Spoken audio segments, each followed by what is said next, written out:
Павле, Силван и Тимотеј, црквата на Солуњаните, во Бог Отецот наш и во Господ Исус Христос, благодат вам и мир од Бог Отецот и Господ Исус Христос. Секогаш му благодариме на Бога за сите вас, сеќавајќи се на вас во молитвите наши непрестану. Го споменуваме делото на вашата вера, трудот на вашата љубов и истрајноста во надежта ваша во нашиот Господ Исус Христос пред Бога и Отецот наш. Знаеме, возлюбени браќа од Бога, дека сте избрани, зашто нашето Евангелие не дојде кај вас само со слово, туку и во сила, и во Светиот Дух, и во полна увереност. Сами знаете какви бевме меѓу вас заради вас. Amen. Amen. Molim te, Gospode, za tvoju riječ. Molim te da govoriš kroz nju svome narodu. Neka ove riječi koje govorim budu tvoje riječi. Amen. Amen. Povedete se. Možete sjesti. U današnje vrijeme mislim da poruku evanđelja je moguće pročitati ili čuti više nego ikada prije. Ima toliko sada mogućnosti tiskane Biblije, Biblije u aplikacijama, Biblije na webu, YouTube, propovjedi, podcastovi, razni online sadržaji, animacije, ilustracije, ne znam čega sve nema. I mislim da je poruku evanđelja danas vrlo lako naći. I ja mislim da su rijetka kućanstva koja nemaju Bibliju kod kuće, barem u Hrvatskoj. Imamo Bibliju doma, stavimo je tamo negdje, sveta knjiga, tamo je, brišemo s nje možda, stoji, svaka obitelj ima barem jednu Bibliju. Rijetka su stvarno, ja mislim, kućanstva, barem u Hrvatskoj, da nemaju Bibliju. Govorimo o hrvatskom, kršćani su većinom u Hrvatskoj velikom broju. Imati riječi evanđelja, primiti riječi evanđelja, biti oblikovan riječima evanđelja i živjeti riječi evanđelja su 4 različite stvari. Uzet ćemo moju zemlju, nećemo Makedoniju ovaj puta da napravim međunarodni skandal, pa ćemo ambasadorica ovdje loviti, a uzet ćemo Hrvatsku za primjer. Moja zemlja. Znate, ko znate, čuli ste da Hrvatsku svi jeste. Čak i Amerikanci, Kevin je ovaj Croatia Izrael, yeah, of course. Hrvatska je zemlja u kojoj živi oko 87% kršćana. Wow, super, wow. To je nekih 3.400.000 stanovnika. Super. Prema statistikama, Hrvatska spada u visoko religiozne zemlje u Europi. Super. Jer crkva ima snažan društveni i politički utjecaj. Sad, nemamo statistiku za našu braću evanđelske kršćane, kojih je, ne znam, 0,3%, tako nešto. Ili protestanata se ukupno, ali uzet ćemo, imamo za katolike. Ima ih 83%. Od 83% katolika, samo 27% katolika pohađa crkvu barem jednom tjednu. Znači 83%, samo 27% pohađa barem jednom tjednu. Tu ima već jako puno ljudi, kršćana, odlaženju u crkvu, već malo štekamo, što bi rekli. Prema Corruption Perception Indexu, ova divna zemlja, lijepa naša, je 2024-2025 imala indeks korupcije 44 od 100. Znači, što je broj veći, to je bolje. Znači, mi imamo 44.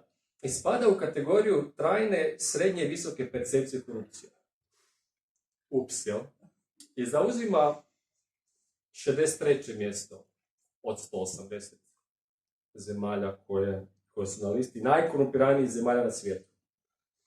Te u biti stabilno u kategoriji zemalja koje imaju ozbiljne probleme s korupcijom. Što mislite koja je prva zemlja najčišća, najmanje korupcije? Koju biste stavili prvu? Makedonija. Prva je Danska, druga je Finska, treća je Singapur, četvrta je Novi Zeland, peta Švicarska, ne znam gdje je SAD, I don't know where the US is, I don't have the data. Najgori su Južni Sudan, Somalija, Venezuela, Sirija, Ekvatorijalna Gvineja. Gdje je Makedonija? Koliko Makedonija ima kršćana postotak, ne znate? Ja ne znam, pa pitam čisto. Koliko? 65? Ok, to je dosta velik postotak. Hrvatska je 63, a Makedonija je na 88. Ima indeks 40 kroz 100, znači gore je malo od Hrvatske, ispod svjetskog prosjeka, te je korupcija percipirana kao značajan i raširen problem. Ma Bože se sačuva, jel da? Ni kod vas, ni kod nas nema. Vratimo se na Hrvatsku. Prema izvješću UN-ovog odbora za ljudska prava, 96% građana Hrvatske vjeruje da je korupcija raširena. Vjeruje. Od 1200 prijavljenih slučajeva korupcije, 82 je dovelo do optužnice. Što pokazuje duboko nepovjerenje i slabu provedbu zakona. Da. Što hoću reći? Hrvatska je zemlja u kojoj su riječi evanđelja vrlo dostupne. Vrlo dostupne. Kršćanstvo je većinsko. Ljudi pohađaju bogoslužja, smatraju se kršćanima, unatoč tome korupcija je tako raširena. To je jedan mali dokaz da nije dovoljno samo slušati riječi evanđelja, nije samo slušati, već treba čuti. Treba ih primiti. Treba dopustiti tim riječima da transformacijski djeluju na nas. To silom Duha Svetoga. I u istoj toj sili je potrebno evanđeljna vještina. Danas ćemo govoriti u biti kao nekakva naslovna tema crkva evanđelja u riječi i snazi. Ili u riječi i mislim da sila koristite izraz. Malo o poslanici u kontekstu. Autor poslanice Solunjanima je apostol Pavao. Supotpisuju s njime koautori, da tako kažemo, su Silvanus i Timotej. Za Pavla znamo manje više puno toga, obraćen Židov, apostol, evangelizator, propovjednik, učitelj, širitelj evanđelja. Nije bio izvorno pripadnik 12 apostola, ali mu se Krist objavio na putu za Damask i pozvao ga u apostolsku službu. Tog trenutka, kao što znate, prestaje progoniti kršćane i crkvu, koji počeo je sam svjedočiti o Kristu, navještati Krista kao spasitelja i širiti kršćansku radosnu vijest. Što je činio i među građanima, stanovnicima Soluna. Kako kažete na makedonski za Solun? Solun, nije Tesaloniki, nego Solun, ok. Solun, ja sam tu htio staviti negdje sliku Soluna da vam pokažem. Koliko od vas nikad nije bilo u Solunu, nek digne ruku, evo ja sam prvi. Koliko ima nas 2, 3 možda, ili ima? Ali reću vam jednu stvar, ja sam ocio u hotelu Solun u Makedoniji u Solunu. Tako da, to računa se, tako. Onda si mislim šta ću staviti sliku, ljudi znaju bolje od mene. Inače, ne znam da znate, Solun je od ove točke, od ove crkve do centra Soluna ima koliko kilometara? 200... Da, 237 točno, po Google Maps. Ako idete pješke za 2 dana stignete do Soluna, ali nemojte to.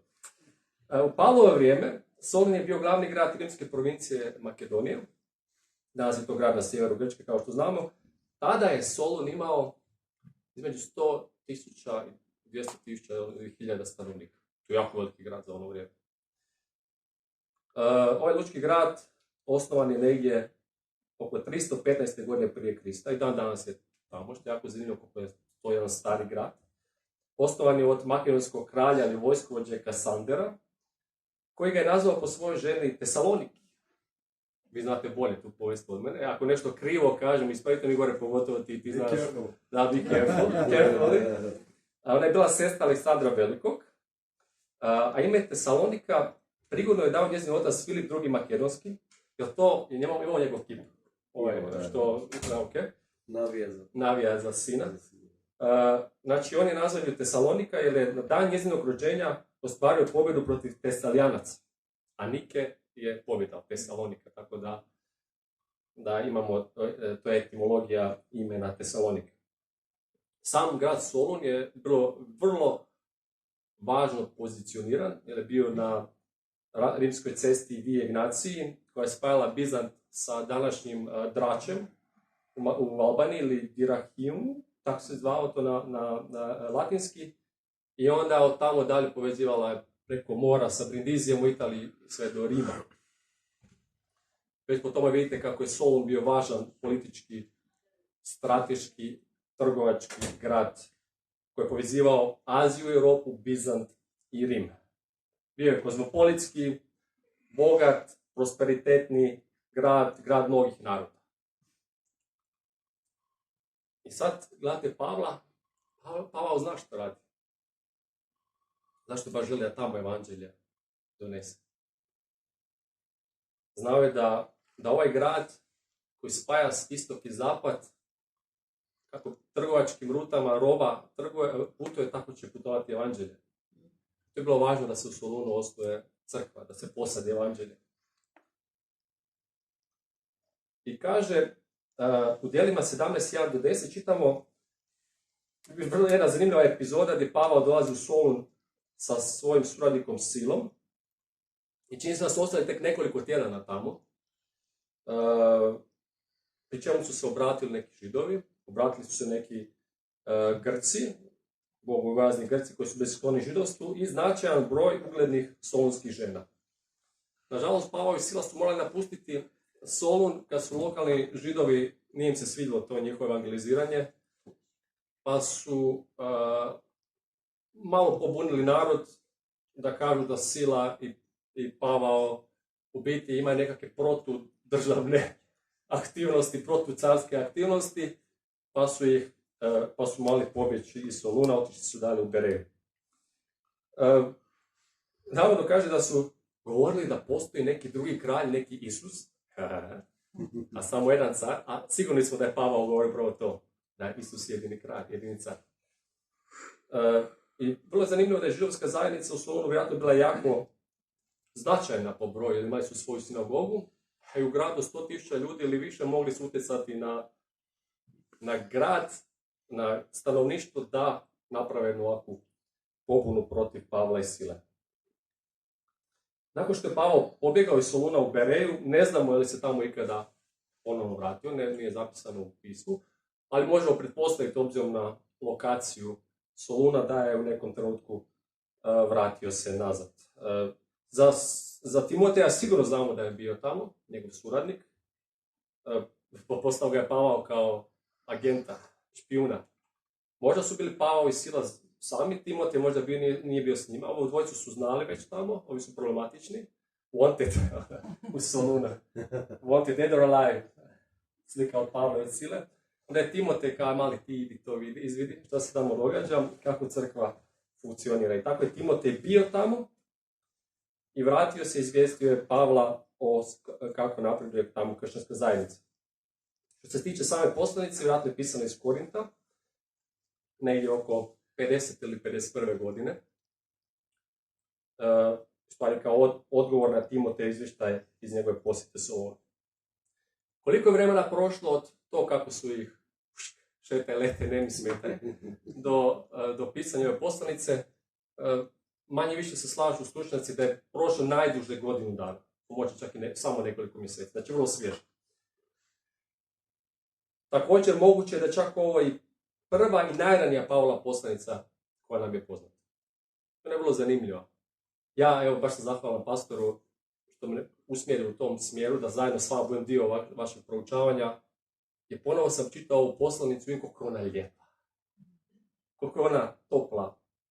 Koliko je ona, gdje Pavao ne hvali baš puno, znate kao Pavao a ovdje hvali ih, s ljubavlju govori, ne kritizira ih baš puno. Obraća im se s nekako velikom ljubavlju, s velikom naklonošću, kao duhovni otac svojoj djeci. Što ćemo vidjeti u tekstu kojim ćemo se mi ovdje baviti. Kad gledate općenito teme u poslanici, vjera, nada, ljubav su nekako tripartitna tema koja se pojavljuje kao identitet crkve. Važnost posvećenja moralnog života, progonstvo i ustrajnost u vjeri unatoč svemu, drugi Kristov dolazak i nada za vjernike koji su umrli u Kristu, zajednički život, način kako se kršćani treba ponašati i tako dalje. Vi ćete to sve proučavati u svojim malim grupama. I ovaj tekst, 1:1-5, je nevjerojatno bogat. Ja nisam mogu kad sam počeo malo ulaziti, koliko tu ima prekrasnih stvari, u samo 5 redaka, u prvih 5 redaka ovoga pisma. Hajmo redom.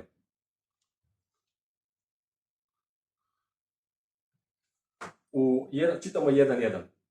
Pavao, Silan i Timotej, crkvi Solunjana, u Bogu Otcu i Gospodinu Isusu Kristu, milost vam i mir. Znači imamo odmah u početku u potpisu Pavla, Silvana i Timoteja Za Pavla smo rekli ko je što je, bivši židov, obraćenik, učitelj, autor vojnih poslanica. Silvan, kako je kod nas Silvan preveden? Silvan, isto. Silvan je u stvari drugo ime za silu, znači to je drugo ime za njega. Sila je bilo jedna od vođa Jeruzalemske crkve, pratio je Pavla na jednom misijskom putovanju, osniva crkve s njime, kasnije ga se povezuje sa Petrom, da mu je bio čak pisar, ako čitate 1. Petrova 5.12, i sa Pavlom su potpisuje ovu poslanicu. Uz Pavla i Silvana tu je Timotej, to je neobično da sva trojica potpisuju jedno pismo ovako. Timotej, mladi Pavlov učenik, vjerojatno njegov obraćenik, još iz Listre, pratio je Pavla na nekim njegovim misijskim putovanjima, kasnije je bio izgleda pastor, čak tradicija kao nekakav biskup, nadglednik u Efesu. I sad Pavao, Silvan i Timotej zajedno potpisuju ovo pismo koje je upućeno solonskim kršćanima. Kao da sva trojica, ne samo Pavao, nego sva trojica žele reći mi stojimo za ovoga što ovdje stoji, što je napisano u pismu. Mi potvrđujemo sadržaj ovog pisma. Pogotovo jer su vjerojatno Silvan i Timotej proveli možda čak i više vremena u Solunu nego što je proveo sam Pavao. Jer Pavao je bio persona non grata tamo, zbog svega. I oni pišu crkvi Solunjana. Ne kažu crkva u Solunu, nego crkvi Solunjana. To je lokalna crkva, zajednica, kršćana iz Soluna, osnovali su ova trojica.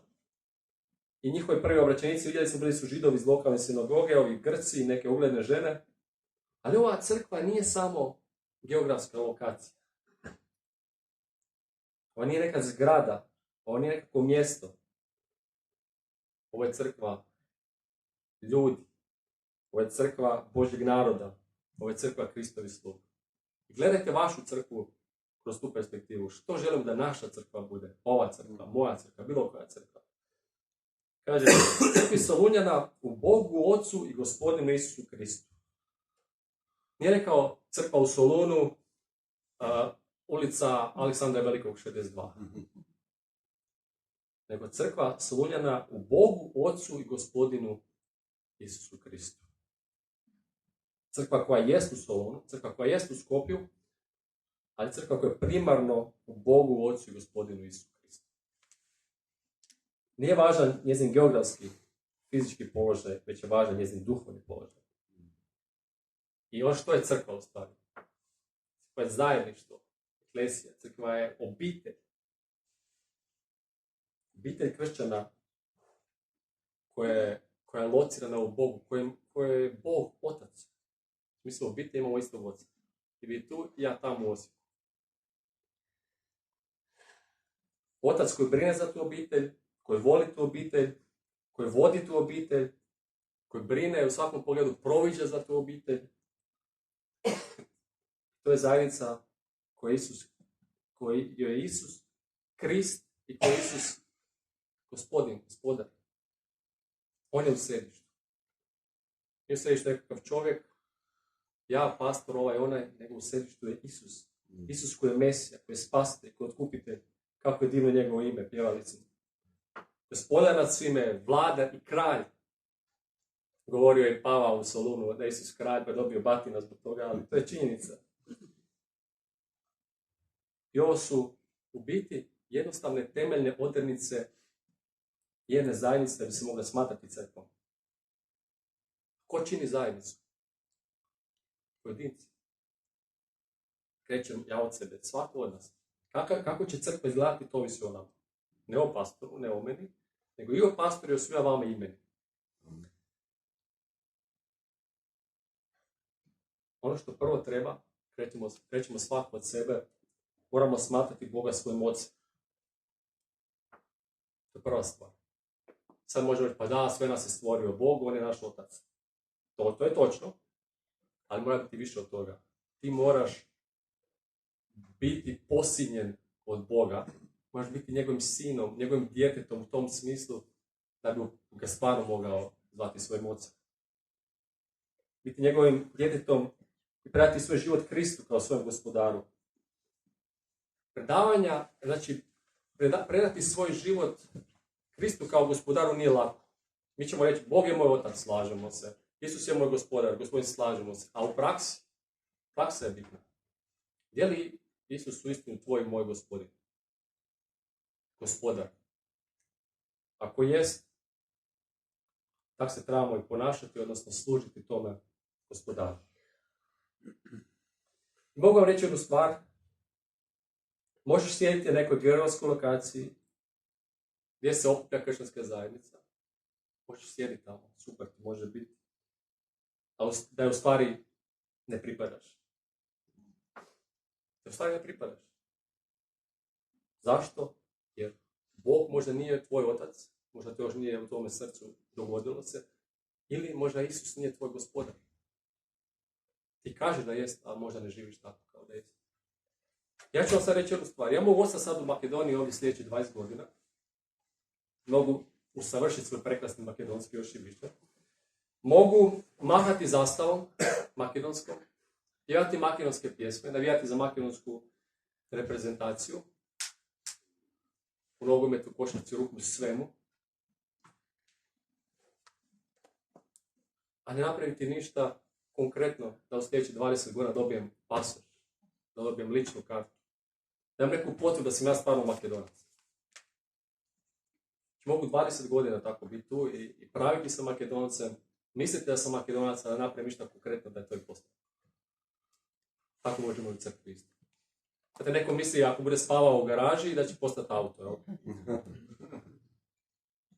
To, u Hrvatskoj imamo tu kolektivno spašavanje. Ajdem u crkvu, ovu ili onu, i gleda koliko puno naroda ide, a ne bi Bog to valjda zanemario. Ne bi Bog valjda. A Bog će to uzeti u obzir.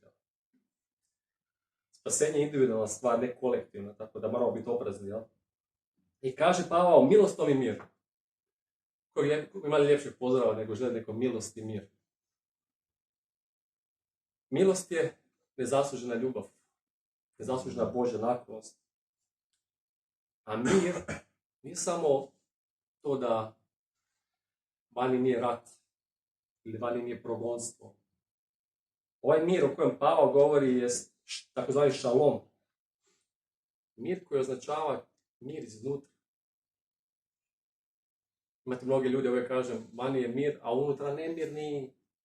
Nema mira nikako. Unutra je rat. Znači, Pavao želi ovoj crkvi cjelovitost, blagostanje, puninu života, pomirenost s Bogom, život u skladu. Dakle, Pavao i njegovi suradnici pišu ovo pismo kršćanskoj zajednici u Solunu s namjerom da im nešto komuniciraju, da im nešto podcrtaju. I kažem, gledajte, vi niste kao bilo koja druga eklesija, kao bilo koja druga zajednica u tome gradu, skup građana. Vi ste zajednica koja je u Kristu, koja je u Bogu Otcu. I on ih odmah od početka pisma podsjeća na to, kao one koji pripadaju Bogu Otcu i čijem je središtu Isus Krist kao njihov gospodin. To su dvije temeljne odrednice crkve. I naša lokalna crkva je onakva kakvi su njezini pojedinci. Mi smo slika naše crkve. Zvuči kao normalna stvar samo po sebi, ali iziskuje ipak nekakvu aktivnost naše strane. Da ne bude samo deklarativno, da bude stvarno.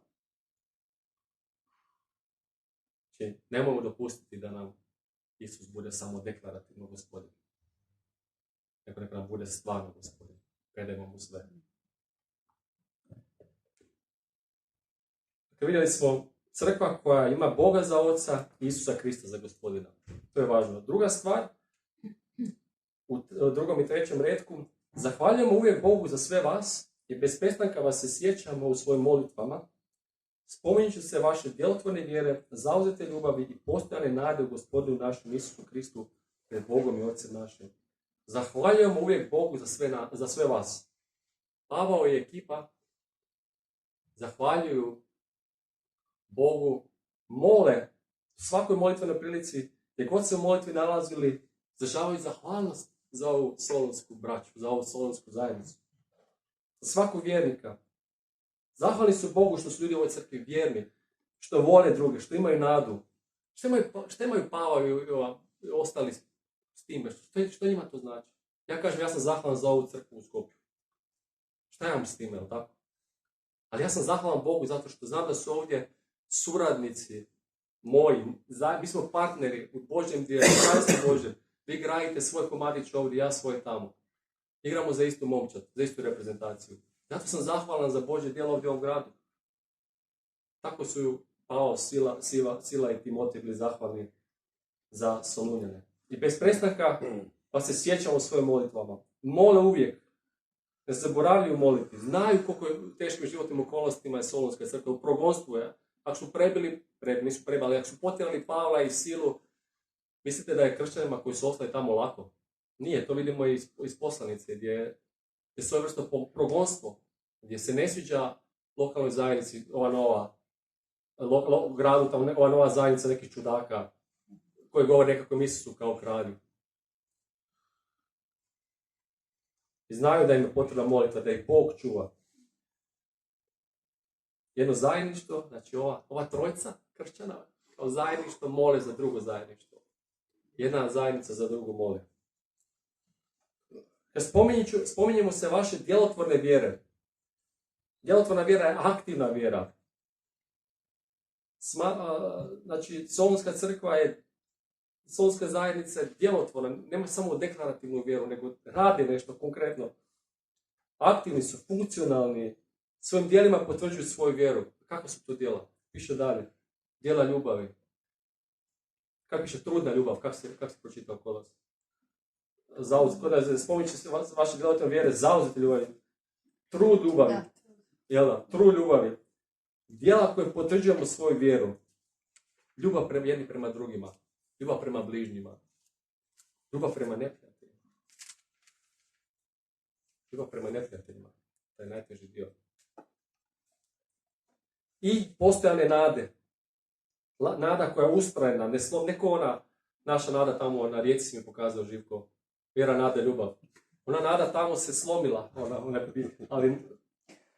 Ali ova nada je postojana, čvrsta, nesalomljiva. Ne može ni Vardar da nabuja, ne može je slomiti.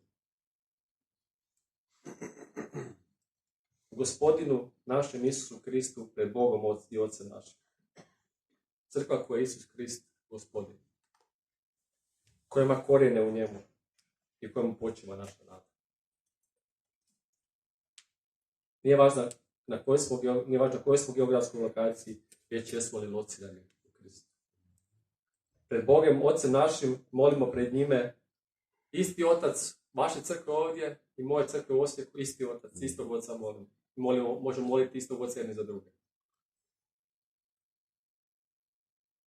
Pavao, Silvan, Timotej drže Solunsku crkvu u svojim molitvama, zagovaraju za njih pred Bogom Otcem, zahvalni su za njihova djela, pohvaljuju njihovu aktivnu vjeru, koja je aktivna, praktična, pohvaljuju ovu crkvu zbog njihove nade, koja je ustrajna bez obzira na okolnosti,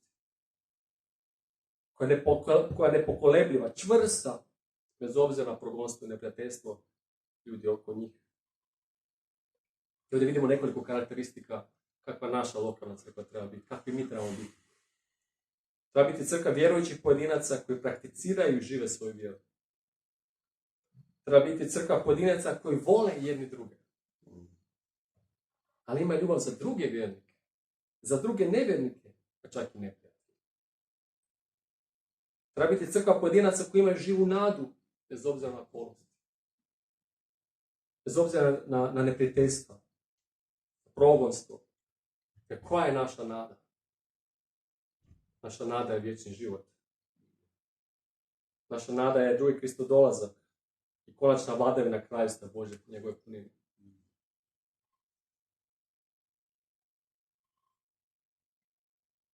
Da bismo sve to mogli, pravo imati crkvu evanđelja u riječi i snazi. U riječi i sili. I čitamo 4 i 5. Svjesni smo, braćo, od Boga ljubljena, vašeg izabranja. Evanđelje naše nije k vama došlo samo u riječi, nego i u snazi. U duhu svetome i mnogostrukoj punini. Takvi smo, kao što znate, pored vas među vama bili. Hajmo redom. Kaže, svjesni smo braću od Boga ljubljena. Mi znamo to. I pa kako se obraća on? Kaže, braćo od Boga ljubljena. Ja vama kažem, braćo od Boga ljubljena. Je to prekrasna stvar. I sestre, naravno.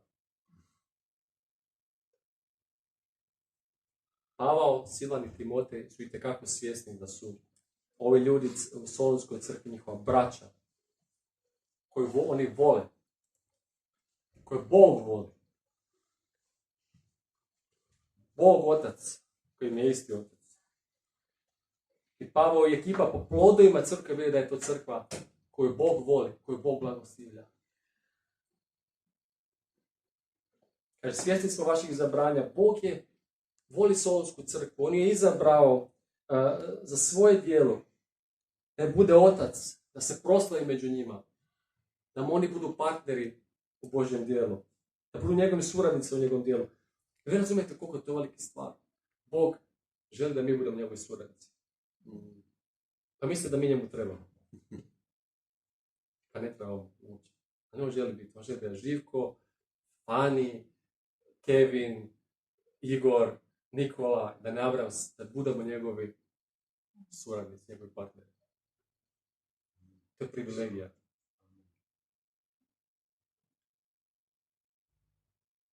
Kaže, evanđelje naše nije k vama došlo samo u riječi. Sjećate što sam na početku govorio u Hrvatskoj? Riječi evanđelja koja je dostupna svuda. Evanđelje, radosna vijest. Dobra vijest, kako kažete na makedonski? Radosna vijest. Što kažete radosna vijest? Kaže, Igore, nemaš više tražiti. Ovdje je istina, našla si istinu, tako? Kaže, da Bog stvoritelj želi biti tvoj otac. Kaže da je njegov sin Isus Krist želi biti tvoj gospodin. To je jedan proglas, kraljevski proglas gdje on kaže, proglašavam da Dalibor ne mora biti pogubljen za svoje prijestupe. Wow. Da to nije radosna vijest. To je dobra vijest. Da smo oslobođeni od krivnje grijeha. Da stvarno ne moramo imati smrtnu kaznu zbog tih grijeha. Da smrt nema zadnju riječ. Da smrt nije kraj. Da možemo imati drugačiji i živjeti bolji život od ovog kojeg smo živjeli do sada. Život u vječnosti. Sjetite se svog života i koji ste obraćeni. Možda ste svi, ne znam. Sjetite se svog života prije obraćenja i sada. Nekad ne možete gledati znam Nikoli na svjedočanstvo, ali svako svjedočanstvo, nekad ne može vjerati da je to isti čovjek. Ona je umrla, zakupan. Znam, neki pričaju, volim slušati svjedočanstvo, kad neko priča kao da priča o susjedu, o komšiji, a ne o sebi. To je čovjek umro, taj ne postoji. To je čudo Božje. To je nevjerojatno. Da dobijemo takvu šansu za promjenu, za transformaciju.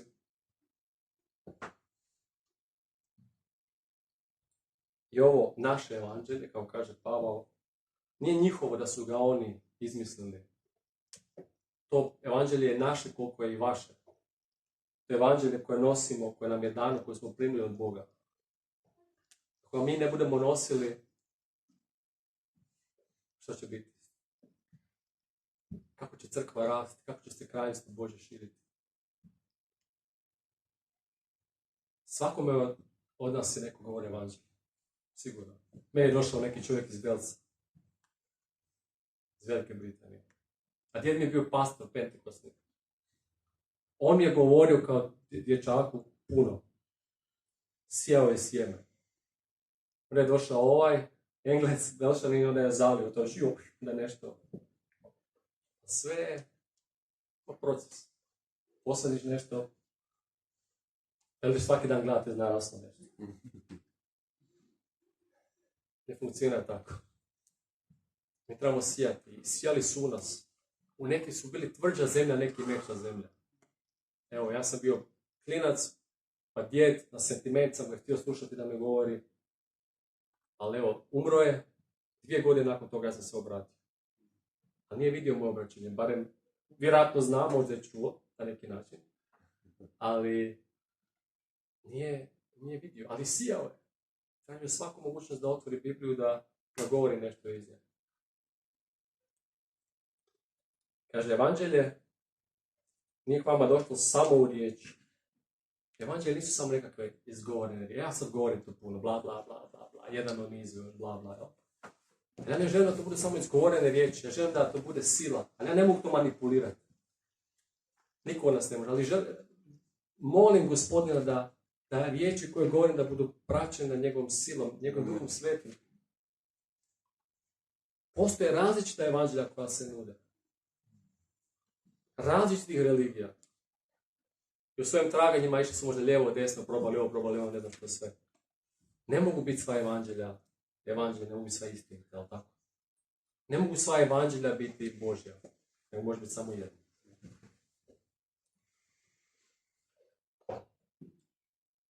No ne samo u riječi, nego i u snazi, u Duhu Svetome i mnogostrukoj punini. I to evanđelje koje su Soluljani primili nisu bile samo bla bla bla riječi, već su bile popraćene te riječi s silnim djelovanjem. Možda su Pavao, Timotej i Sila tamo radili neka čudesa, ne znam, možda nisu. Ali kad su oni govorili, sila je bila prisutna, Duha Svetoga. To se nije radilo, Pavao je bio izvrstan govornik i čovjek koji je mogao debatirati s bilo kime. Ali to nije bilo evanđelje da je on njega uvjerio, znaš, sad filozofski. Ovo evanđelje, ova filozofija koju ti ja nudim je najbolja. Da, ne radi se o tome. Nego to je bila sila koja je pratila izgovorene riječi, sila Duha Svetoga koja je djelovala među Solunjanima. Oni još nisu ni znali što je evanđelje, što je Duh Sveti. To znali da je nešto je stresno, jel? Ovo ima smisla. I tako, kada on se otvorio, ovo ima smisla, kako ja to nisam znao, čuo prije. Pa jesi čuo se, ali nisi... Slušao se, ali nisi čuo. Duh Sveti kada otvorio. Tako je bilo sa Solunjanima. Silno djelovanje koje je dalo jedno puno uvjerenje, potpuno jamstvo da je ovo istina, da je ono točno, da je ono za mene, da ga mogu primiti za sebe. I takvi smo, kao što znate, poradi vas među vama bili, kaže u zadnjim recima. Pavao, Silan i Timotej su na takav način djelovali među Solunjanima. Neki kažu da su možda bili samo 3 tjedna tamo. Ne spominje nekakve 3 subote, da su bili 3 subote. Možda su bili samo 3 tjedna. Ali su Solunjani tamo vidjeli silu. Vidjeli su jedno istinito, potpuno evanđelje koje je dalo plod. A plod su bili sami ti Solunjani koji su prigrili vjeru. Koji su postali tamo mala crkva, zajednica vjernika u Solunu. U velikom gradu, kozmopolitskom, metropolitskom. To nije nekako selo. Pa nije ni u selu, ja sam sa sela, pa nije u selu bilo lako biti drugačiji. Nama su razbijali prozore i vikali za nama svašta nešto. Ali u gradu ima svoju posebnu dinamiku. Jesi ti nekakva sekta, čudan, protiv kulture, zamislite kultura Soluna, promiskuitet, sve i svašta. Sad imaš tu nekakve ljude koji žele živjeti drugačije. Pavao, Timotej i Silan su im pokazali svojim životom kako trebaju živjeti evanđelje.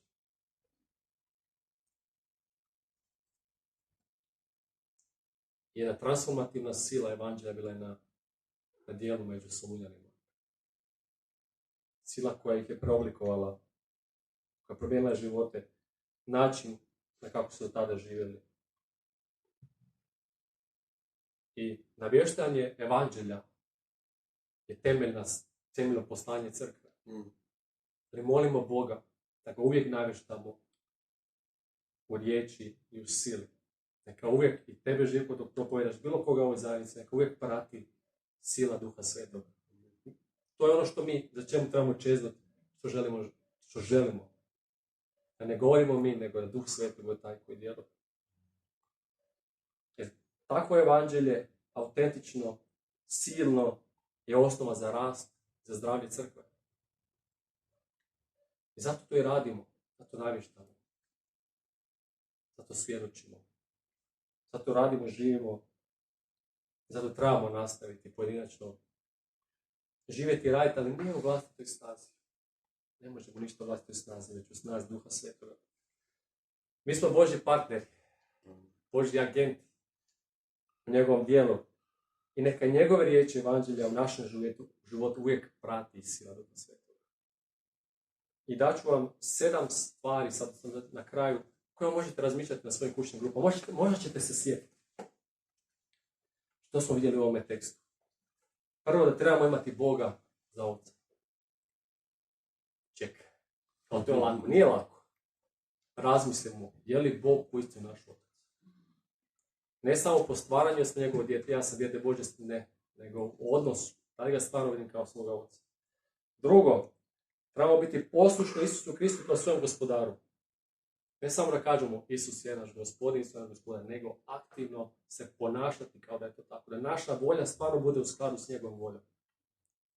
Treće, ovo je malo kao bonus, vidjeli smo kako su Pavao, Timotej i Sila u nekoliko navrata, 2 navrata govore kako zahvaljuju i mole za ovu zajednicu u Solunu. Tako i mi zahvaljujemo i molimo za druge crkve. U ovome gradu, u ovoj zemlji, u Hrvatskoj. Molite za nas u Osijeku. Četvrto, da imamo aktivnu vjeru. Ja sam vjernik. Kaže jedan političar svjetski poznat, I'm a believer. Give me more. Daj mi još, šta to znači? Pokaži mi svojim dijelima. 5. Dijela ljubavi proističu iz aktivne vjere. 6. Imamo samim time i postojanu nadu. Vjera, nada, ljubav. Uvijek te 3 idu zajedno. Ako imaš vjeru, imaš ljubav, imaš i nadu. Ako jedna fali, onda dolazi do nestabilnosti. I 7. Čega sve izvire je navještaj evanđelja u riječi i u snazi. Neka tako bude u ovoj zajednici svakima od vas na slavu Bogu. Bog se pomoći još na kratko.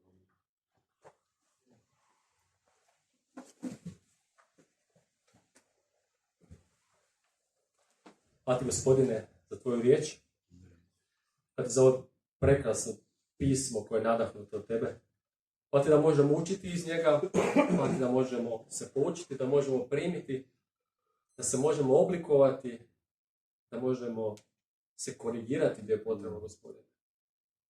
Ja te molim da i ova zajednica ovdje okupljena bude što sličnija onome kako ti želiš da bude.